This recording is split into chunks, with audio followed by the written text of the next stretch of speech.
Gajanan developers Pune यांच्याकडून आता पंढरपुरात इसबाबी कलश मंगल कार्यालय येथे साकारला जातो आहे भव्य गजानन टॉवर 10 मजली ट्विन बिल्डिंगचा प्रकल्प।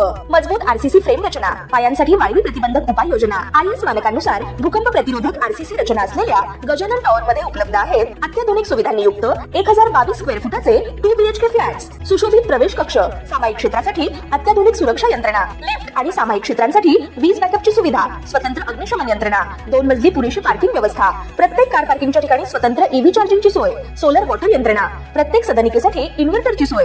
इसबाबी कलश मंगल कार्यालया शेजारी साकारल्या जात असणाऱ्या गजानन टॉवर मध्ये आजच आपला हक्काचा आणि आधुनिक सुविधांनी परिपूर्ण अलिशान फ्रीसाठी संपर्क क्रमांक 7677700025। ताज्या घडामोडी पाहण्यासाठी PVN म्हणजेच पंढरी वार्ता न्यूज या चॅनलला सबस्क्राईब करा।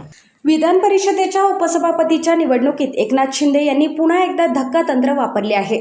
उपसभापती पदाच्या निवडणुकीत शिवसेना शिंदे गटाकडून ठाकरेंचे आमदार सचिन अहिर यांनी अर्ज दाखल केला आहे। सचिन अहिर शिवसेना ठाकरे गटाचे विधान परिषदेचे आमदार आहेत।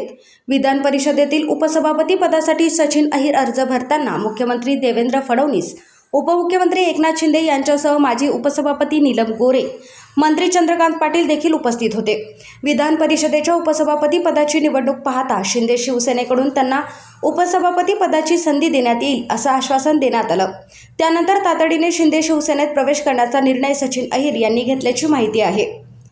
वरळी मतदारसंघात सचिन अहिर यांची वेगळी ताकद आहे। पक्ष संघटनेसाठी त्यांनी वरळी मतदारसंघात काम केलं आहे। शिवाय कामगार संघटनांच्या एकजुटीमध्ये सुद्धा त्यांचा सहभाग आहे। त्यामुळे सचिन अहिर यांच्या जाण्याने ठाकरेंच्या शिवसेनेला मोठा धक्का वरळी मतदारसंघाचा विचार केला तर पाहायला मिळतोय।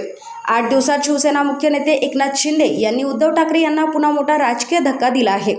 शिंदे सेनेने ठाकरे गटाला दिलेला हा दुसरा मोठा धक्का आहे। उद्धव ठाकरे यांचे निकटवर्तीय म्हणून ओळखले जाणारे सचिन अहिर फुटले आहे।